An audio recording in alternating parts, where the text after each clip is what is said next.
Hi everyone, welcome to మీ Godavaramma YouTube channel. నేను మీకు ఈరోజు ఒక simple and best hair pack చూపిస్తాను. హెయిర్ ప్యాక్ ఎలా ప్రిపేర్ చేయాలి అండ్ హెయిర్కి ఎలా అప్లై చేయాలి అన్నది చూపిస్తాను. మరి ఇంకెందుకు లేట్ వీడియో చూసేద్దాం పదండి.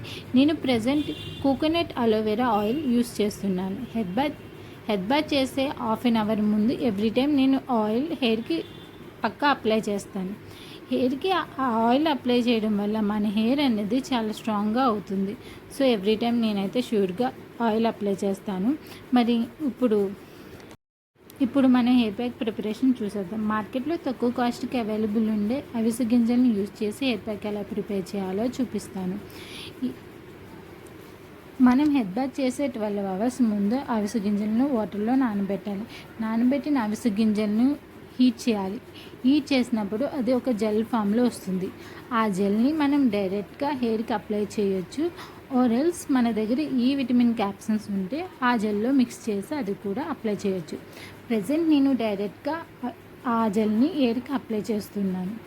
ఇలా అవిసె గింజలు హెయిర్ ప్యాక్ని యూస్ చేయడం వల్ల హెయిర్ అనేది స్ట్రాంగ్గా ఉంటుంది. డాండ్రఫ్ చాలా తగ్గుతుంది. హెయిర్ అనేది చాలా షైనీగా అవుతుంది. నా హెయిర్లో అయితే చాలా చేంజెస్ వచ్చాయి. ఈ హెయిర్ ప్యాక్ నేను లాస్ట్ 4 ఇయర్స్ నుంచి యూస్ చేస్తున్నాను. నా హెయిర్ అనేది చాలా స్ట్రాంగ్ అయ్యింది. డాండ్రఫ్ తగ్గింది. హెయిర్ గ్రోత్ అనేది ఉంది. అండ్ హెయిర్ థిక్నెస్ అనేది పెరిగింది. ఎవ్రీ మంత్ 2 or 3 టైమ్స్ ఈ అవిసె గింజల హెయిర్ ప్యాక్ యూస్ చేయడం వల్ల మన హెయిర్లో చాలా అవిసె గింజల హెయిర్ ప్యాక్ని మనం every month 2 or 3 times use చేయడం వల్ల మన హెయిర్లో చాలా చేంజెస్ వస్తాయి. లాస్ట్ 4 ఇయర్స్ నుంచి నేను ఈ హెయిర్ ప్యాక్ అనేది యూస్ చేస్తున్నాను. నా హెయిర్లో అయితే చాలా చేంజెస్ వచ్చాయి. హెయిర్ ప్యాక్ అప్లై చేసిన తర్వాత 30 minutes గ్యాప్ ఇచ్చి హెడ్ బాత్ చేయాలి. షాంపూ ఆర్ కుంకుడుకాయలు, నేనైతే ప్రజెంట్ కుంకుడుకాయలు యూస్ చేస్తున్నాను. నా హెయిర్ చూడండి, మీకే రిజల్ట్స్ కనిపిస్తాయి.